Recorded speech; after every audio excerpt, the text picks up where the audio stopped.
cierra los ojos un momento. No, no los cierres de verdad. Pero imagínate esto conmigo. Imagínate que entras a tu cocina mañana temprano, como todos los días, a preparar el café. Todo se ve igual. Los platos en su lugar, la estufa, la ventana. Pero algo no está bien. Algo que no puedes nombrar, pero que sientes como un peso aquí, en el pecho. Llevas meses sintiéndolo, tal vez años, y te has acostumbrado tanto a esa opresión que ya crees que es normal, que así es la vida, que así se siente envejecer, o estar cansada, o cargar una familia. Pero, ¿y si no es normal? ¿Y si lo que pasa en tu casa, en tu cocina, en ese lugar donde alimentas a los tuyos, tiene una raíz que no es natural? Hoy no vengo a asustarte, vengo a abrirte los ojos, porque el Espíritu Santo me puso algo en el corazón esta semana que no me ha dejado dormir, y necesito decírtelo. Quédate conmigo. Mira, antes de que alguien salga corriendo pensando que voy a hablar de brujas con escobas y calderos hirviendo, necesito que entiendas algo. La hechicería en la Biblia no siempre se parece a lo que tú crees. No siempre llega con velas negras y muñecos con alfileres. A veces llega envuelta en tradición. A veces llega disfrazada de costumbre de la abuela. A veces llega como un regalo que alguien te trajo de un viaje. Y a veces, escúchame bien, a veces llega por tu propia boca, por tus propias palabras, por pactos que ni recuerdas haber hecho. La palabra hechicería en el Nuevo Testamento viene del griego pharmakeia, y eso te va a sorprender, porque pharmakeia es la misma raíz de donde sacamos la palabra farmacia. ¿Y qué hacía un pharmakeus en el mundo antiguo? Mezclaba sustancias, hierbas, pócimas, brebajes, y las combinaba con encantamientos y rituales. Era alguien que manipulaba lo natural para invocar lo sobrenatural. No era solamente un brujo con capa. Era alguien que trabajaba con las manos, en la cocina, en la mesa de preparación, mezclando lo visible con lo invisible. ¿Entiendes ahora por qué el Espíritu Santo me llevó a hablar de la cocina? La cocina, en la cultura bíblica, no era simplemente el lugar donde se cocinaba. En la casa hebrea antigua, la cocina estaba conectada directamente con el altar familiar. La mesa donde se preparaba el alimento era también el lugar donde se separaban las ofrendas, donde se salaban los sacrificios, donde la madre de familia ejercía una función casi sacerdotal. Ella decidía qué entraba a la casa por la boca de sus hijos. Ella era la guardiana del umbral alimenticio. En Proverbios 14:1 dice que la mujer sabia edifica su casa, y esa edificación empezaba literalmente en la cocina. Pero el mismo versículo dice que la insensata la derriba con sus propias manos. Con sus propias manos. No con las manos de una bruja de afuera, con las suyas. ¿Y sabes qué me preguntó el Espíritu Santo cuando estaba meditando en esto? Me dijo, ¿que has dejado entrar a tu cocina que no te pedí que dejaras entrar? Esa pregunta me sacudió, porque no estamos hablando de si tienes una vecina que te hizo un trabajo. Estamos hablando de algo mucho más profundo. Estamos hablando de las puertas espirituales que se abren en tu hogar a través de lo que parece inofensivo, a través de lo que parece cultural, a través de lo que parece normal. En Deuteronomio 18:10-12, Dios le dice al pueblo algo que debería hacernos temblar. Le dice, no sea hallado en ti quien practique adivinación, ni agorero, ni sortílego, ni hechicero, ni encantador, ni adivino, ni mago, ni quien consulte a los muertos, porque es abominación para con Jehová cualquiera que hace estas cosas. Fíjate que no dice es pecado, dice es abominación, y en hebreo la palabra es toeva, que no solo significa algo que Dios rechaza, significa algo que le provoca repugnancia santa, algo que es tan contrario a su naturaleza que no puede coexistir con su presencia. Y ahí está el punto, hermana, ahí está. La razón por la que no sientes la presencia de Dios en tu casa, tal vez no tiene nada que ver con tu fe. Tal vez tiene que ver con lo que hay en tu cocina. Ahora, yo sé lo que estás pensando. Pero yo no he hecho brujería. Yo no he ido a un brujo. Yo soy cristiana. Lo sé. Te creo, pero déjame contarte algo sobre una mujer de la Biblia que tampoco pensaba que tenía nada malo en su casa. En Josué capítulo 7, después de la victoria aplastante de Jericó, Israel va contra una ciudadcita pequeña llamada Jai. Debería haber sido fácil, pero perdieron. Murieron 36 hombres, y Josué se postró delante de Dios llorando, preguntando: ¿Por qué, Señor? ¿Qué pasó? Y Dios le respondió algo devastador: Israel ha pecado, han tomado del anatema, han robado, han mentido, han escondido entre sus enseres. Y cuando investigaron, encontraron que un hombre llamado Acán había tomado un manto babilónico, plata y oro de Jericó, cosas que estaban dedicadas a la destrucción, cosas malditas, y las había escondido debajo de su tienda, en su casa, enterradas. Y todo Israel pagó las consecuencias de lo que un solo hombre escondió en su hogar. ¿Me estás escuchando? No estoy diciendo que tengas un manto babilónico debajo de tu cama. Estoy diciendo que hay objetos, hay prácticas, hay costumbres que entran a nuestros hogares, a veces por herencia, a veces por ignorancia, a veces por curiosidad, y que funcionan como puntos de contacto con el mundo espiritual de las tinieblas. Y muchas de esas cosas pasan por la cocina. Déjame preguntarte algo, y quiero que seas honesta contigo misma, no conmigo, contigo. ¿Alguna vez alguien te dio algo para que lo pusieras en tu comida? ¿Una hierba, un polvo, un preparado para la buena suerte? ¿Alguna vez te recomendaron un baño con sustancias específicas para limpiar tu casa? ¿Alguna vez pusiste algo detrás de tu puerta, debajo del fregadero, dentro de una olla que no usas, porque alguien te dijo que eso protegía tu hogar? Tal vez ni siquiera fue algo que tú hiciste. Tal vez fue tu mamá, tu abuela, alguien que vivió en esa casa antes que tú. Pero las puertas espirituales no se cierran solas, hermana. No se cierran con el tiempo. No se cierran porque cambiaste de religión. Se cierran con autoridad. Se cierran con la sangre de Cristo aplicada con conocimiento y con intención. En Hechos 19, cuando los efesios se convirtieron, y estos eran personas que habían practicado artes mágicas durante años, ¿sabes qué hicieron? Trajeron sus libros de magia. No los guardaron en un cajón por si acaso. No los regalaron. No dijeron, bueno, son solo libros. La Escritura dice que los quemaron delante de todos. Y el valor de esos libros era de 50,000 piezas de plata, una fortuna. Quemaron una fortuna, porque entendieron que no se puede servir a dos señores, no se puede tener la presencia de Dios en tu sala y la herencia del ocultismo en tu cocina. Y aquí es donde necesito que escuches algo con mucho cuidado. La primera señal de que hay hechicería operando en tu cocina, o a través de ella, no es un objeto, es un ambiente. Es esa sensación constante de conflicto que estalla siempre a la hora de comer. Es esa irritabilidad que no tiene explicación médica, pero que se intensifica cada vez que entras a preparar los alimentos. Es esa dificultad para orar en tu propia casa, mientras en la iglesia sientes libertad. ¿Sabes qué descubrieron los arqueólogos en las ruinas de casas cananeas? Que muchas familias tenían pequeños ídolos escondidos en nichos dentro de las paredes de las cocinas. Eran los terafim, esas figuritas de dioses domésticos que Raquel robó de la casa de Labán en Génesis 31. Los ponían ahí, cerca del fuego, cerca de la comida, porque creían que esos ídolos bendecían el alimento y protegían la provisión de la casa. Y cuando Israel entró a Canaán y ocupó esas casas, muchos de esos ídolos quedaron ahí, escondidos en las paredes, e Israel empezó a mezclar, a sincretizar, a decir, yo adoro a Jehová, pero también dejo esto aquí por si acaso. Por si acaso. Esas 3 palabras han abierto más puertas al enemigo que cualquier ritual de brujería. Si algo de lo que estoy diciendo está resonando en tu espíritu, si sientes que el Espíritu Santo te está alumbrando algo que tenías en la oscuridad, quiero que hagas algo.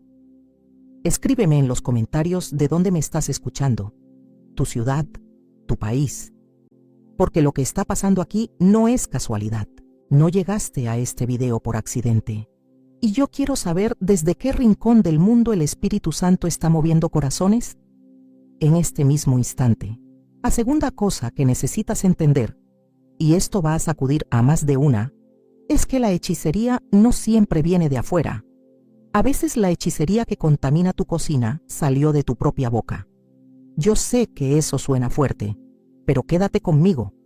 En Gálatas 5, 19, 20, Pablo enumera las obras de la carne, y entre ellas, junto a fornicación, idolatría, enemistades, pone la hechicería. Pero lo que la mayoría no nota es el contexto. Pablo acaba de hablar en el capítulo anterior sobre la ley y la gracia, sobre la libertad en Cristo, sobre no volver a la esclavitud. Y entonces dice, las obras de la carne son manifiestas, es decir, son visibles, son evidentes, se pueden identificar, y pone la hechicería junto a los celos, las iras, las contiendas, las disensiones. ¿Por qué? ¿Qué hace la hechicería ahí, en medio de pecados que parecen tan comunes? Porque en su raíz, la hechicería es el deseo de controlar lo que no te corresponde controlar. Es manipulación espiritual, y no necesitas un caldero para practicarla. Puedes practicarla con tu lengua. ¿Alguna vez has maldecido tu propia comida sin darte cuenta? Esta comida no me va a alcanzar. En esta casa todo se acaba. Yo cocino y nadie lo agradece. Ojalá se enfermen para que aprendan. Tú crees que estás desahogándote, pero en el mundo espiritual las palabras tienen peso legal. Proverbios 18:21.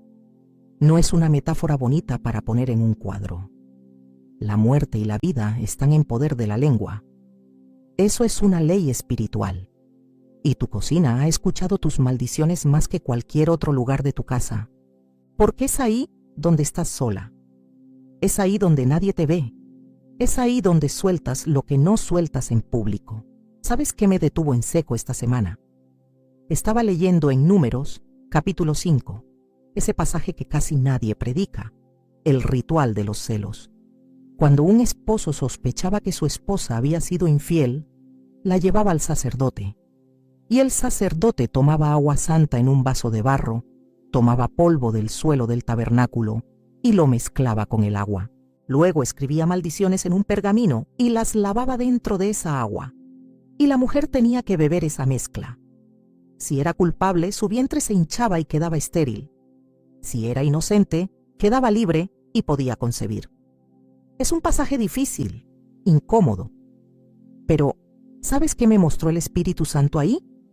Que en la economía espiritual de Dios, lo que se mezcla con el agua, lo que se mezcla con la comida, lo que se ingiere, tiene consecuencias espirituales. No solo físicas, espirituales. Y ahora piensa conmigo, ¿con qué espíritu preparas la comida de tu familia? No te estoy preguntando si sazonas bien o si cocinas con receta. Te estoy preguntando, ¿con qué espíritu? ¿Con resentimiento porque nadie te ayuda? ¿Con amargura porque tu esposo no valora lo que haces? ¿Con ansiedad porque el dinero no alcanza? ¿O con gratitud, con oración, con una declaración de vida sobre cada plato que sale de tus manos? En 2 Reyes capítulo 4 hay una historia que me impacta cada vez que la leo. Eliseo llega a Gilgal durante una hambruna. Sus discípulos están cocinando un potaje, una sopa grande con lo que encontraron. Y uno de ellos sale al campo y recoge unas calabazas silvestres de una planta que no conocía.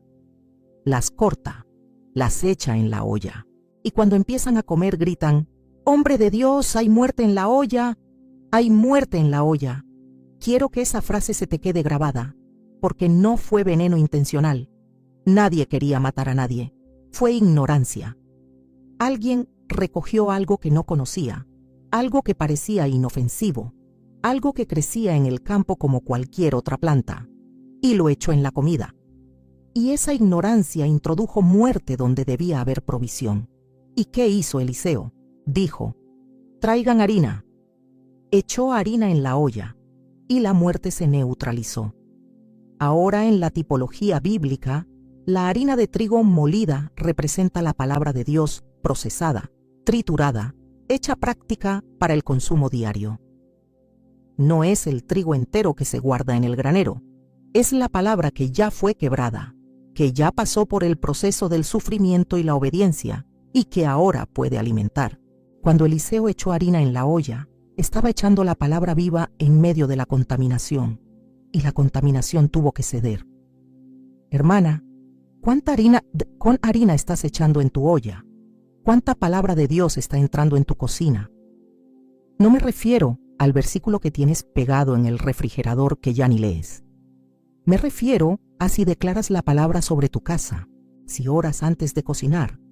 No la oración rápida de bendice estos alimentos, sino la oración que dice, Señor, que todo lo que salga de esta cocina lleve vida, que ninguna maldición entre por esta puerta, que cada bocado que mi familia coma esté cubierto por tu sangre.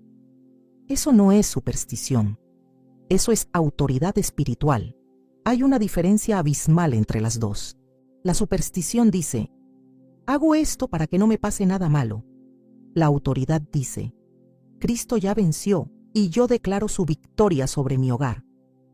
Y aquí quiero profundizar en algo que pocas veces se enseña. Cuando Pablo escribe a los Corintios sobre comer carne sacrificada a los ídolos, en 1 Corintios capítulo 10, dice algo que la iglesia moderna ha diluido completamente. Dice, no quiero que ustedes tengan comunión con los demonios.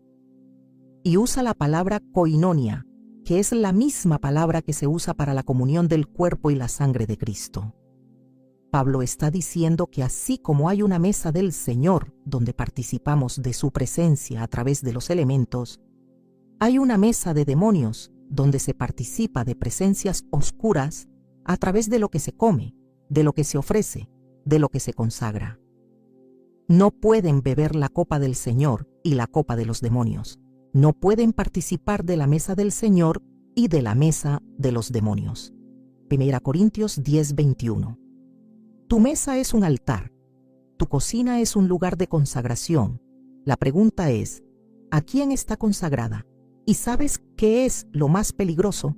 Que muchas de nosotras hemos heredado prácticas de consagración que ni siquiera reconocemos como tales. Esa costumbre de poner un vaso de agua detrás de la puerta. Esa tradición de no barrer de noche porque se va la suerte. Ese hábito de echar ciertas hierbas en el primer baño del año para atraer prosperidad. Eso tiene nombre. Eso tiene raíz. Y esa raíz no es cristiana. No estoy hablando de herbolaria. No estoy hablando de medicina natural. Estoy hablando de prácticas que mezclan lo natural con una intención espiritual que no viene de Dios. Porque la intención es lo que abre la puerta. Un vaso de agua es solo un vaso de agua. Pero un vaso de agua puesto detrás de una puerta con la intención de alejar malas energías, ya no es solo agua. Ya es un punto de contacto con un sistema espiritual que no es el de Cristo. Si estás sintiendo algo ahora mismo, una incomodidad, una convicción, un recuerdo que te vino de pronto, no lo ignores. Eso es el Espíritu Santo alumbrando. Y lo que Él alumbra, Él lo sana. Pero primero hay que verlo. Quiero que hagas algo conmigo. Quiero que escribas en los comentarios 2 palabras. Mis ojos. Solo eso. Mis ojos. Como una oración, como una petición. Señor, abre mis ojos para ver lo que no he querido ver. Y mira lo que Dios hace con esa declaración simple. Ahora necesito llevarte a un lugar de la Escritura donde casi nadie va cuando habla de este tema. Y necesito que vengas conmigo sin prisa, porque lo que voy a mostrarte cambia todo. Ezequiel capítulo 8. Dios toma al profeta Ezequiel y lo lleva en visión al templo de Jerusalén, no a un lugar pagano, no a un templo de Baal, al templo del Dios viviente, y le dice, mira, y empieza a mostrarle lo que estaba pasando dentro. Primero le muestra un ídolo de celos en la entrada, una imagen provocadora que movía a celos al Dios Santo. Después, lo lleva más adentro y le dice, cava en la pared. Y Ezequiel cava y encuentra una puerta. Entra, y adentro hay 70 ancianos de Israel. Líderes, no gente cualquiera, quemando incienso a imágenes de reptiles y bestias pintadas en las paredes, en la oscuridad, en secreto. Y Dios le dice a Ezequiel algo que me quiebra cada vez que lo leo. ¿Has visto lo que los ancianos de Israel hacen en tinieblas, cada uno en sus cámaras pintadas? Porque dicen, no nos ve Jehová. Jehová ha abandonado la tierra. ¿Escuchaste eso? Estaban adorando ídolos en el templo de Dios. Y su justificación era, Dios no nos ve. Dios ya se fue. ¿Cuántas veces has pensado eso? Dios ya no está en mi casa. Dios se olvidó de mí. Ya no siento nada cuando oro. Y entonces, en esa sequedad, empiezas a buscar consuelo en otros lados. No necesariamente en brujería explícita. A veces es en el horóscopo que lees solo por diversión. A veces es en la carta astral que te hicieron solo por curiosidad. A veces es en esa aplicación de tarot que descargaste solo para ver qué decía. A veces es en la amiga que te dijo, ven, vamos a esta señora que lee las cartas. No tiene nada de malo, es cristiana. Hermana, la curiosidad espiritual que no está dirigida a Cristo está dirigida a otra fuente. No hay territorio neutral en el mundo espiritual. No existe solo por diversión cuando se trata de puertas espirituales. Deuteronomio 18 no dice, no practiques adivinación a menos que sea por curiosidad. Dice, no la practiques. Punto. Y ahora volvemos a la cocina. Porque Ezequiel 8 no termina ahí. Dios sigue mostrándole más. Lo lleva a la entrada de la puerta norte del templo y le muestra mujeres sentadas llorando por Tamuz. Tamuz era un dios babilónico de la fertilidad y la agricultura. Los rituales de Tamuz incluían ofrendas de comida, lamentos rituales y prácticas de fertilidad que se hacían, adivina dónde, en las cocinas de los templos. De hecho, si lees Ezequiel 46, 23, 24, Dios describe específicamente unas cocinas que estaban en los atrios del templo y dice, estos son los lugares donde los que sirven en la casa cocerán las ofrendas. Había cocinas en el templo. Y esas cocinas podían ser santas o podían ser contaminadas, dependiendo de a quién se le estuviera ofreciendo. Esto no es un dato menor. Esto es una revelación. La cocina de tu casa funciona con el mismo principio. Es un lugar de preparación de ofrendas. Cada comida que preparas es una ofrenda, o a la vida o a la muerte. O la preparas bajo la cobertura del Espíritu Santo, o la preparas bajo la influencia de lo que has dejado entrar. Y aquí viene algo que duele, pero que hay que decir. La tercera señal de contaminación en tu cocina es el desperdicio crónico, la comida que se daña sin razón, los alimentos que compras y que se pudren antes de tiempo, la sensación de que nunca hay suficiente aunque matemáticamente debería alcanzar. Ese es un patrón espiritual que está descrito en la Escritura. En Ageo 1:6, Dios le dice al pueblo, siembran mucho y recogen poco. Comen y no se sacian, beben y no se hartan, se visten y no se calientan. Y el que trabaja a jornal, recibe su jornal en saco roto. Saco roto. El dinero entra y sale. La comida entra y se pierde. La provisión llega y se evapora. ¿Por qué? Porque el pueblo había descuidado la casa de Dios. Habían puesto sus propias casas, sus comodidades, sus prioridades, sus intereses, por encima de la presencia de Dios. Ahora escúchame.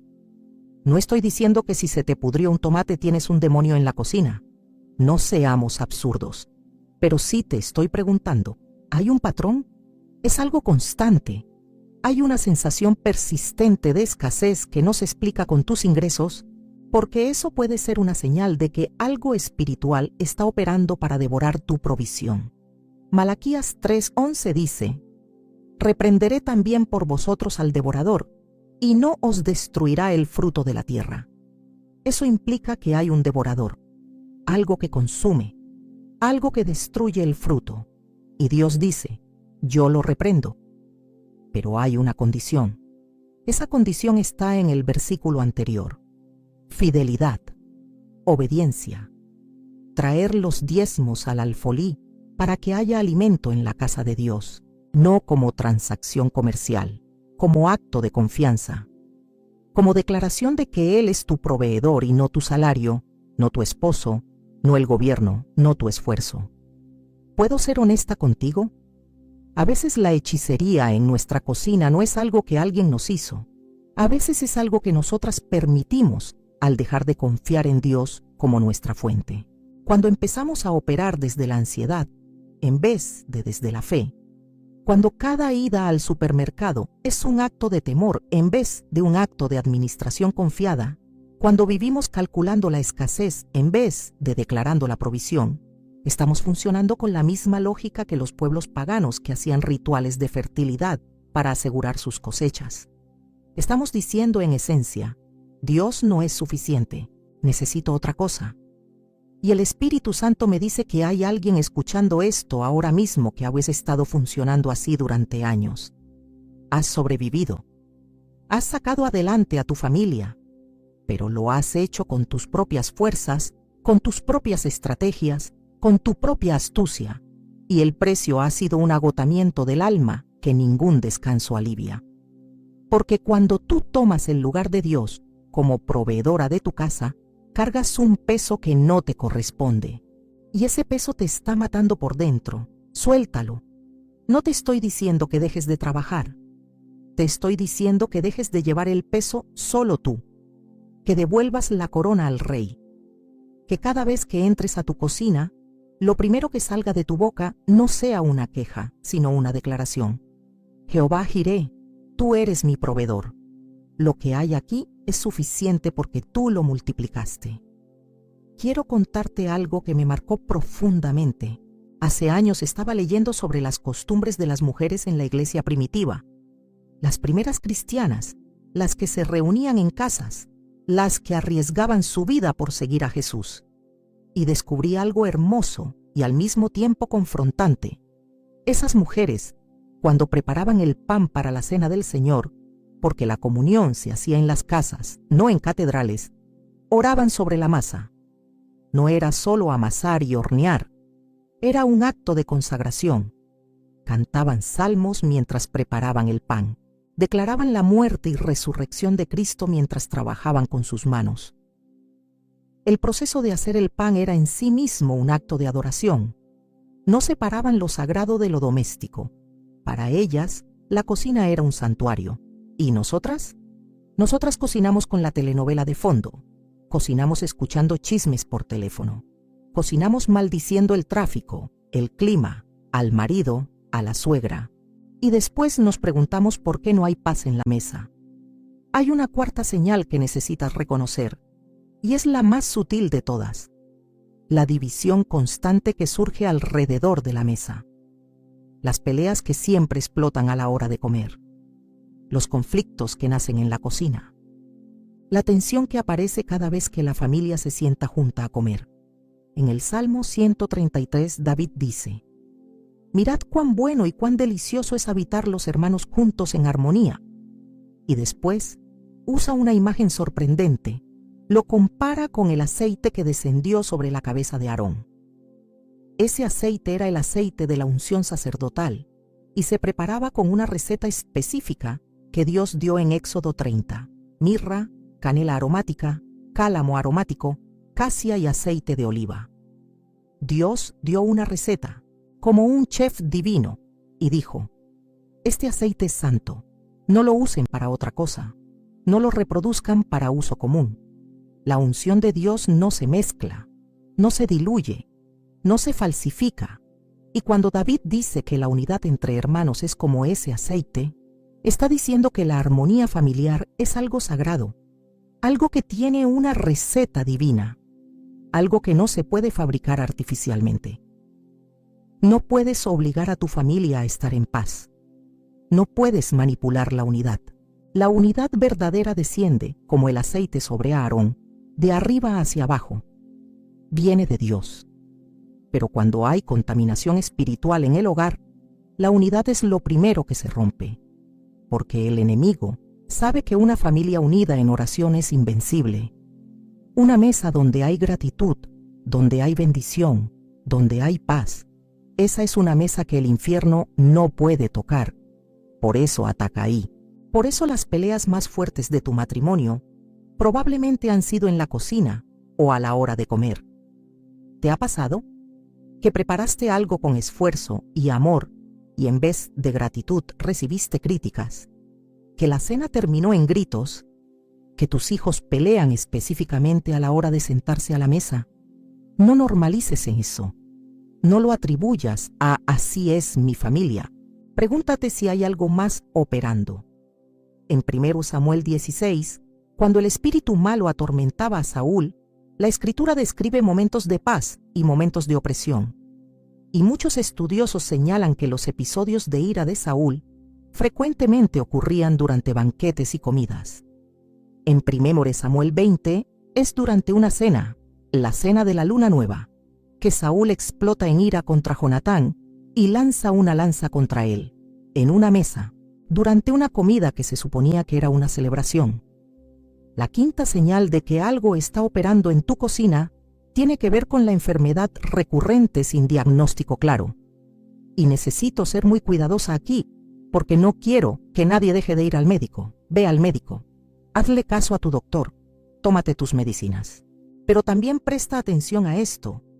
Si en tu casa hay un patrón de enfermedades digestivas, de problemas estomacales, de malestares que aparecen y desaparecen sin explicación médica, y especialmente si esos malestares empezaron en un momento específico que puedes identificar después de un viaje, después de que alguien nuevo entró a tu vida, después de que aceptaste un regalo de cierta persona, entonces necesitas considerar que puede haber un componente espiritual. No estoy hablando de diagnosticar espiritualmente cada dolor de estómago. Estoy hablando de patrones, de cosas que los médicos no pueden explicar, de análisis que salen bien, pero tú sigues mal. En Marcos 16:18 Jesús dijo: si beben cosa mortífera, no les hará daño. Eso no es una invitación a tomar veneno para probar tu fe. Por favor, que nadie haga eso. Es una declaración de autoridad.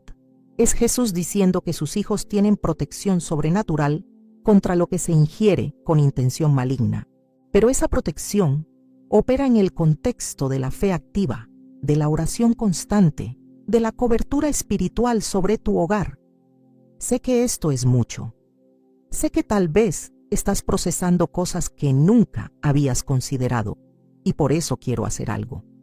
Si todo esto que estoy compartiendo está despertando preguntas en ti, si quieres ir más profundo en lo que la Biblia enseña sobre la autoridad espiritual en tu hogar y sobre cómo limpiar y consagrar cada espacio de tu casa, preparé una guía devocional donde desarrollo todo esto paso a paso, con las escrituras abiertas, con oraciones específicas, con pasos prácticos.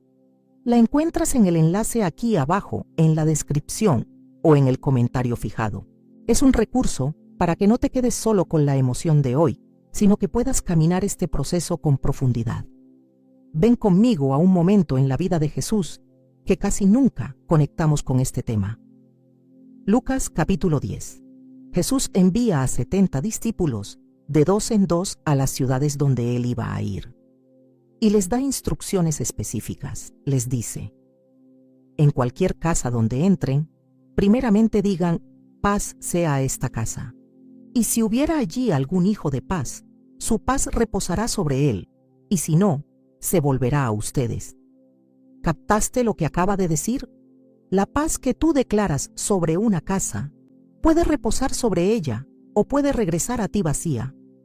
Eso significa que las casas, los hogares, pueden recibir paz o rechazarla. Una casa no es solo un edificio, es un ambiente espiritual, es un territorio. Y hay casas que están abiertas a la paz de Dios y casas que están cerradas a ella. Y entonces Jesús agrega algo más: coman de lo que les pongan delante. En la cultura del primer siglo, comer en la casa de alguien era un acto de alianza. No era simplemente almorzar. Era entrar en comunión con esa familia, con su espíritu, con lo que operaba sobre ese hogar. Por eso Jesús les dice primero que declaren paz, para que antes de comer, el ambiente espiritual esté establecido. ¿Entiendes lo que esto implica para tu cocina? que la paz debe ser declarada antes de que se prepare la comida, antes de que se sirva la mesa, antes de que alguien coma, no después, no como una oración rápida de agradecimiento cuando ya todos están sentados, antes. La sexta señal de que hay algo operando espiritualmente en tu cocina es cuando sientes un impulso inexplicable de tirar o desperdiciar comida como si no valiera nada, o al contrario, un apego obsesivo a acumular alimentos por miedo a que se acaben. Los dos extremos. Porque la hechicería produce dos cosas, destrucción o control, y ambas se manifiestan en tu relación con la provisión. Piensa en esto. En el desierto, cuando Dios envió el maná, dio una instrucción precisa. Recojan lo suficiente para hoy. No acumulen. Los que acumularon, los que dijeron, no confío en que mañana habrá más, encontraron su maná lleno de gusanos a la mañana siguiente. Se pudrió. Porque Dios estaba enseñando un principio eterno. La provisión diaria requiere confianza diaria. No puedes almacenar gracia para mañana. No puedes guardar milagros por si acaso. Cada día tiene su porción.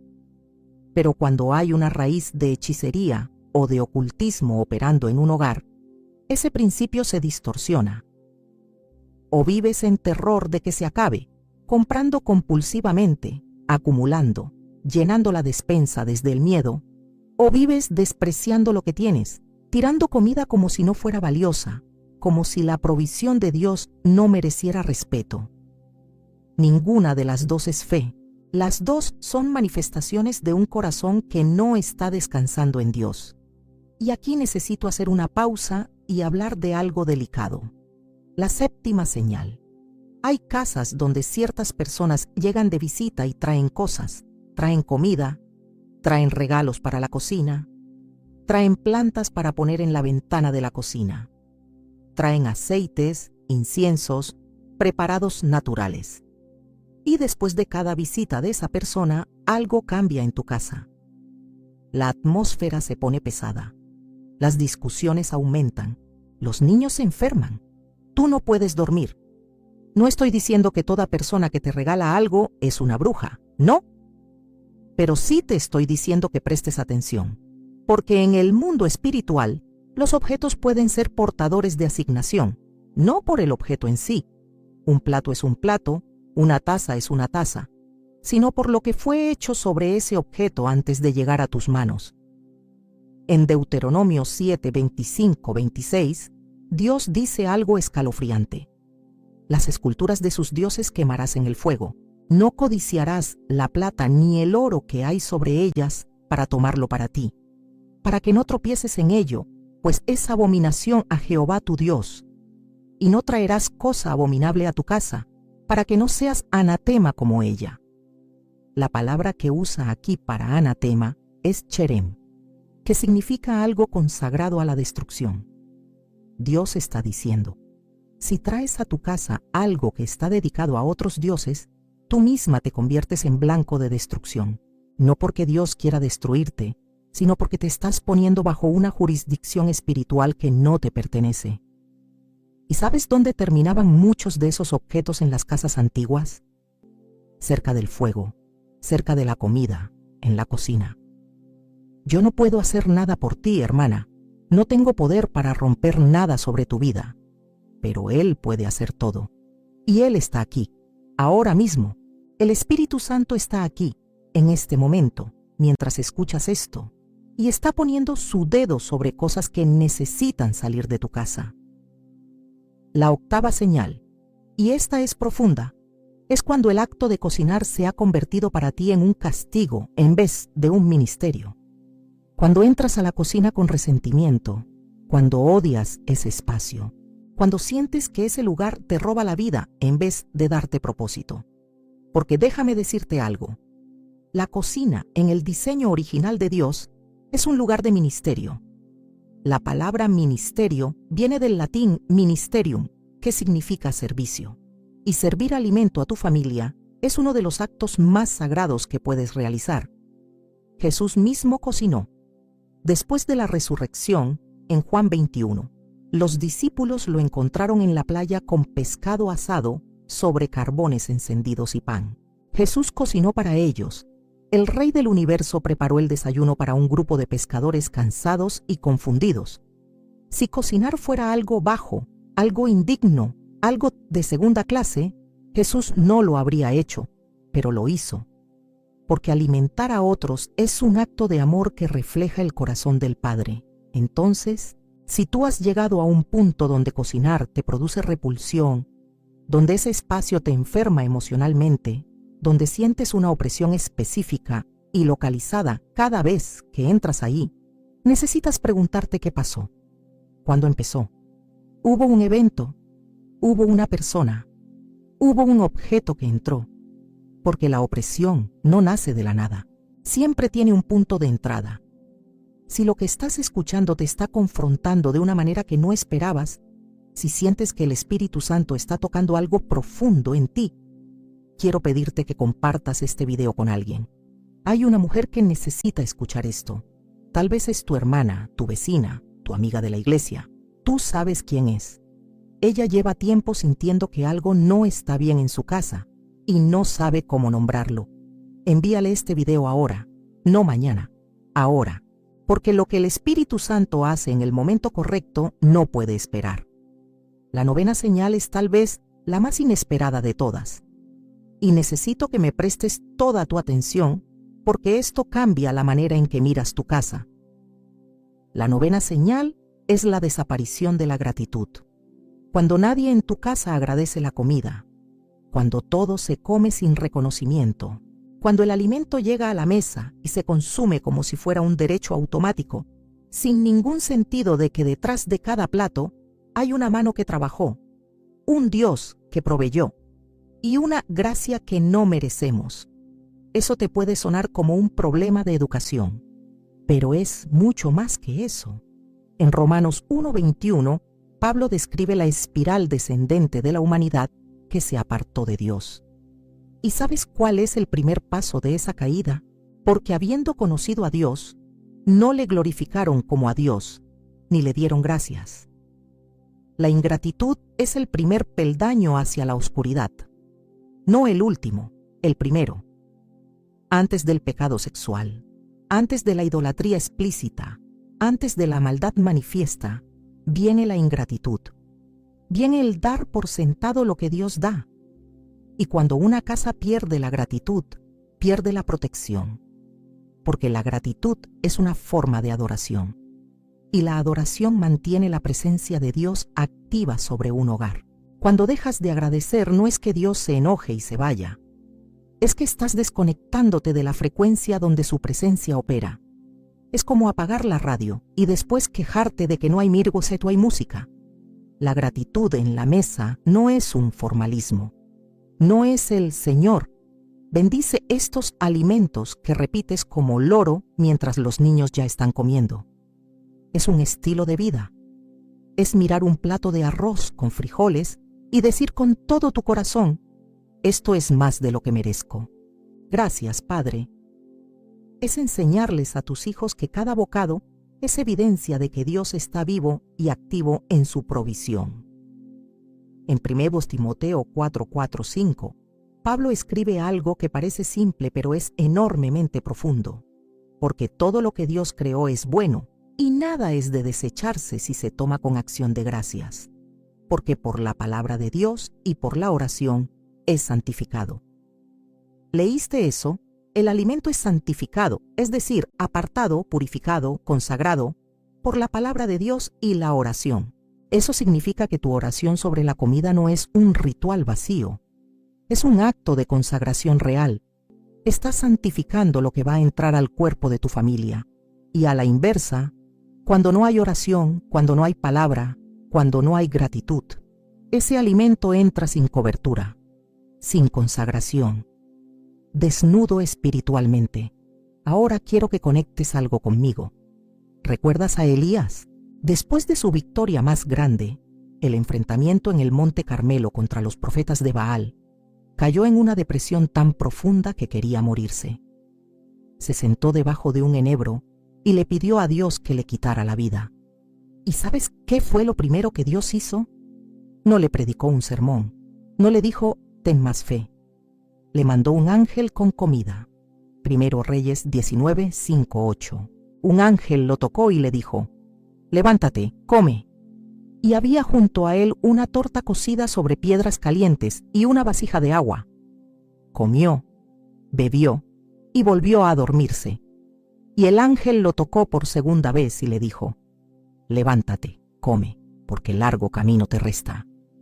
Dios alimentó a un hombre deprimido antes de hablarle de propósito. Dios sabía que Elías no podía recibir dirección con el estómago vacío y el alma destrozada, y la comida que le envió, preparada por un ángel, le dio fuerzas para caminar 40 días y 40 noches hasta Horeb, el monte de Dios. Esa comida angelical hizo lo que ningún motivador humano podía hacer. Le sostuvo el cuerpo y le restauró el alma. ¿Y si la comida que tú preparas pudiera tener un efecto similar? No porque tú seas un ángel, sino porque lo que tú preparas con oración, con gratitud, con la palabra de Dios declarada sobre cada ingrediente, lleva algo que trasciende lo físico. Hermana, tu cocina no es un lugar común, es un lugar de batalla y es un lugar de milagro. Y ahora mismo, el Espíritu Santo está listo para ayudarte a recuperar ese territorio. Puedo ser completamente transparente. Yo no puedo darte el poder para limpiar tu casa. Si me miras a mí, pierdes, pero si lo miras a Él, lo ganas todo. Porque Él es el que pelea, Él es el que libera, Él es el que restaura, no soy yo, es Él. Siempre ha sido Él. Y creo que ahora mismo hay alguien que necesita tomar una decisión, no mañana, no el domingo, ahora. Si el Espíritu Santo te mostró algo, un objeto, una práctica, un recuerdo, una persona, una herencia espiritual que no debería estar en tu casa, necesitas actuar. Porque la revelación sin obediencia es condenación. Santiago lo dice claramente: al que sabe hacer lo bueno y no lo hace, le es pecado.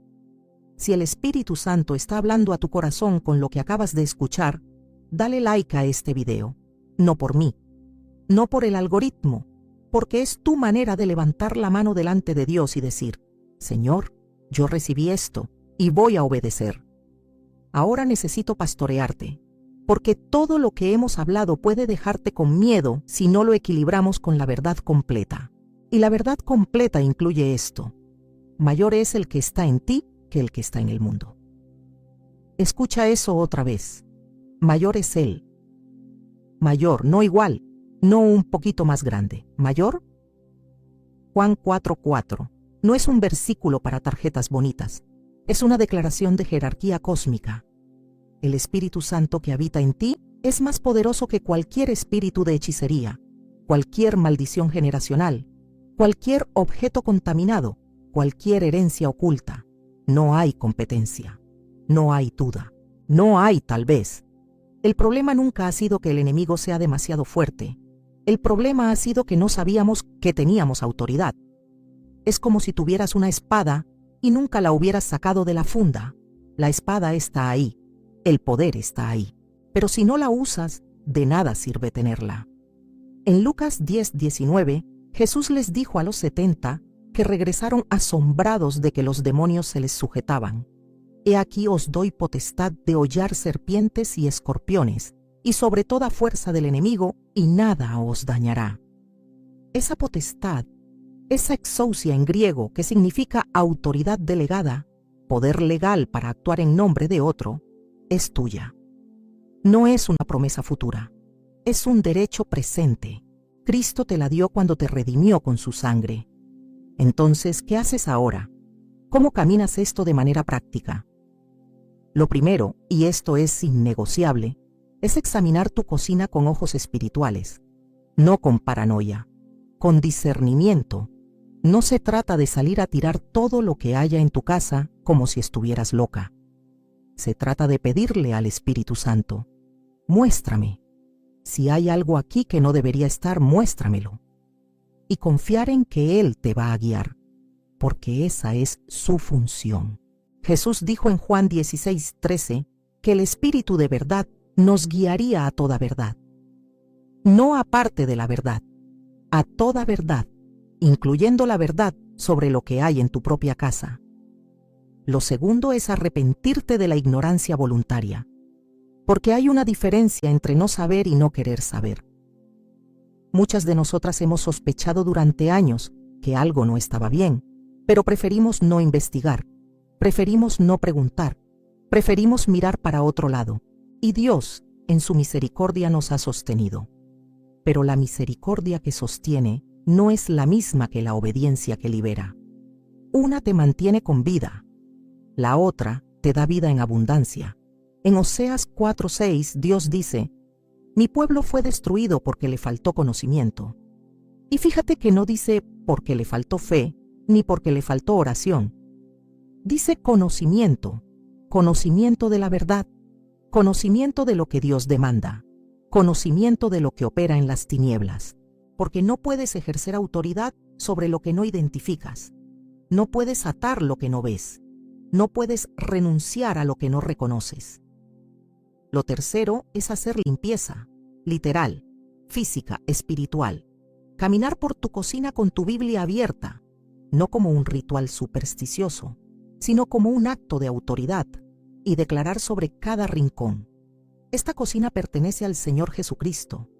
Todo altar que no sea de Él cae ahora. Toda asignación, toda maldición, todo pacto que no sea con el Dios vivo queda anulado por la sangre del Cordero. Y si el Espíritu Santo te muestra objetos específicos, quítalos.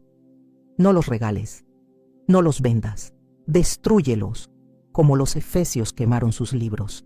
Como Josías en 2 Reyes 23 destruyó los altares paganos, molió los ídolos hasta hacerlos polvo y echó el polvo sobre las tumbas. No fue delicado. No dijo: bueno, esta parte la dejo porque es bonita. Arrasó con todo lo que no era de Dios. Y la Escritura dice que antes de él no hubo rey que se volviera a Jehová con todo su corazón, con toda su alma y con todas sus fuerzas. Con todo. Esa es la clave. No se limpia a medias, no se consagra con reservas, no se entrega la cocina a Dios, pero se guarda el amuleto en el cajón de los cubiertos por las dudas. Lo cuarto, y esto es lo que transforma todo a largo plazo, es establecer un altar de adoración en tu cocina. No un altar literal con piedras, un altar espiritual. Pon música de adoración mientras cocinas. Declara la palabra mientras preparas los alimentos. Ora por tu familia mientras picas las verduras. Bendice cada plato antes de servirlo, no como una fórmula mágica, como un estilo de vida. ¿Sabes lo que hacía Ana, la profetisa de Lucas 2? La Escritura dice que no se apartaba del templo, sirviendo de noche y de día con ayunos y oraciones. Tenía 84 años. Había sido viuda casi toda su vida, y su servicio no era predicar grandes sermones, era estar ahí, fielmente, constantemente, adorando. Y fue ella, no un sacerdote, no un rey, no un teólogo, quien reconoció al Mesías cuando lo trajeron al templo siendo un bebé. La fidelidad cotidiana en un lugar de servicio le afinó los ojos para ver lo que otros no veían. Tu cocina puede ser tu templo de adoración cotidiana, el lugar donde tu fidelidad diaria afina tus ojos espirituales, el lugar donde la presencia de Dios es tan constante que ninguna oscuridad puede permanecer. ¿Sabes lo que me dijo una vez una mujer mayor, una mujer de oración que yo admiraba profundamente? Me dijo: Catherine, yo he peleado más batallas espirituales frente a mi estufa que frente a cualquier púlpito. Y tenía razón, porque el campo de batalla más real de tu vida espiritual no es el domingo en la iglesia. Es el martes a las 6 de la tarde en tu cocina, cuando estás cansada, cuando nadie te ve, cuando nadie te aplaude y decides adorar de todos modos. Eso rompe cadenas, eso deshace hechizos, eso limpia atmósferas, no la técnica, no el método. La adoración persistente de un corazón rendido. Quiero dejarte con algo que llevo cargando en el corazón toda esta predicación y que no he podido soltar hasta ahora. En Apocalipsis 3:20 Jesús dice: He aquí, yo estoy a la puerta y llamo. Si alguno oye mi voz y abre la puerta, entraré a él, y cenaré con él, y él conmigo. ¿Notaste qué es lo que Jesús quiere hacer? No dice, entraré y te predicaré. No dice, entraré y te corregiré. Dice, cenaré contigo. Jesús quiere sentarse a tu mesa. Jesús quiere estar en tu cocina. Jesús quiere ser parte de ese momento cotidiano, ordinario, invisible para el mundo, donde se prepara el alimento y se comparte entre los que se aman. Pero está tocando la puerta. No la está derribando. Está tocando. Y tú tienes que decidir si abres. Y abrir no es solo decir, Señor, bienvenido. Abrir es quitar lo que estorba. Abrir es sacar lo que no le pertenece. Abrir es decir, no solo te invito a mi sala de estar, donde todo se ve bonito, te invito a mi cocina, donde está el desorden, donde están los platos sucios, donde huele a gas y a cansancio. Entra ahí también, entra especialmente ahí, porque ese es el Dios que servimos, un Dios que no necesita que le limpies la casa antes de llegar, un Dios que entra al caos y trae orden, que entra a la oscuridad y trae luz, que entra a la contaminación y trae santidad, no con condenación, con amor. Pero, y esto es crucial, su amor no es permisivo, su amor confronta, su amor dice, te amo demasiado para dejarte vivir con eso en tu casa. Su amor dice, esto tiene que salir, no porque yo te rechace, sino porque esto te está matando y yo vine a darte vida. Piensa en lo que hizo Jesús en el templo cuando volteó las mesas de los cambistas. No entró con una sonrisa diplomática, entró con fuego santo, volteó mesas, tiró monedas al suelo, les dijo, mi casa será llamada casa de oración, y ustedes la han hecho cueva de ladrones.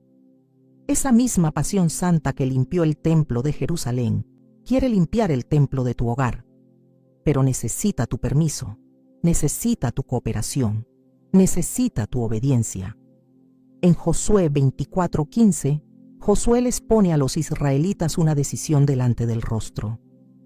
Escogeos hoy a quién sirváis, si a los dioses a quienes sirvieron vuestros padres, o a los dioses de los amorreos en cuya tierra habitáis. Fíjate, las dos opciones que les presenta no son Dios o el diablo. Son los dioses que heredaron de sus padres o los dioses de la cultura donde viven ahora. Está hablando de herencia familiar y de influencia cultural. Las dos fuentes principales de contaminación espiritual que entran a tu cocina. Y después, Josué hace su declaración. Pero yo y mi casa serviremos a Jehová. Yo y mi casa. No solo yo. Mi casa, mi cocina, mi mesa, mi estufa, mi refrigerador, mi despensa, todo consagrado, todo rendido, todo limpio. ¿Puedes hacer esa declaración hoy? ¿Puedes decirlo con todo tu corazón? No como un eslogan bonito para poner en la pared, como un pacto, como un compromiso solemne delante del Dios que te escucha y te va a pedir cuentas. Yo quiero orar contigo, pero antes necesito que entiendas algo. Esta oración no es una fórmula mágica, no es un conjuro cristiano. No funciona si la dices sin intención. Funciona cuando la dices con un corazón quebrantado, rendido, decidido a obedecer, dispuesto a sacar lo que tiene que salir y a dejar entrar lo que tiene que entrar, Señor Jesús. Esta mujer que está escuchando, tú la conoces. Tú conoces su cocina. Tú conoces cada objeto que hay en ella. Tú conoces cada palabra que se ha dicho ahí. Tú conoces cada lágrima que ha caído en ese piso. Y tú la amas. La amas con un amor que no la condena, sino que la libera. Espíritu Santo, abre sus ojos ahora. Muéstrale lo que necesita ver. Muéstrale lo que necesita sacar. Muéstrale lo que necesita romper. Y dale, oh Dios, dale el valor para hacerlo. Porque no basta con saber, hay que actuar. Y la acción requiere valentía. Y esa valentía viene de ti. En el nombre de Jesús, toda asignación de hechicería sobre la cocina de esta mujer queda anulada. Todo pacto que ella no hizo, pero que heredó, queda roto por la sangre del Cordero. Todo objeto que funciona como punto de contacto con las tinieblas pierde su poder ahora. Y toda cadena de enfermedad, de escasez, de división, de opresión que ha operado a través de ese lugar, se rompe. Se rompe ahora. No mañana, ahora, porque mayor es el que está en ella que el que está en el mundo. Y a ti, hermana, te digo esto: cuando termines de escuchar este mensaje, levántate, físicamente, ve a tu cocina, párate en medio de ella, y declara con tu propia boca: este territorio es del Señor, y desde hoy, todo lo que salga de aquí llevará vida, llevará bendición, llevará la marca de la presencia de Dios. Y si decidiste que esto no va a ser solo una emoción pasajera, si decidiste que vas a caminar este proceso de limpieza y consagración de tu hogar en serio, quédate conmigo. Suscríbete a este canal. Aquí nos encontramos cada semana para profundizar en la palabra, para crecer juntas, para aprender a vivir con ojos espirituales abiertos. No es un espectáculo, es una familia. Y tú perteneces aquí. Y si quieres que ore por ti específicamente, déjame tu petición en los comentarios. Yo los leo, todos. Y llevo cada uno delante del Señor. El Espíritu Santo está aquí ahora. No dejes pasar este momento. No lo racionalices, no lo pospongas. Actúa. Si satisfacieres al hambriento y saciares al alma afligida, en las tinieblas nacerá tu luz, y tu oscuridad será como el mediodía. Jehová te pastoreará siempre, y en las sequías saciará tu alma. Isaías 58, 10, 11. Que así sea sobre tu vida, sobre tu casa y sobre tu cocina. En el nombre de Jesús. Amén.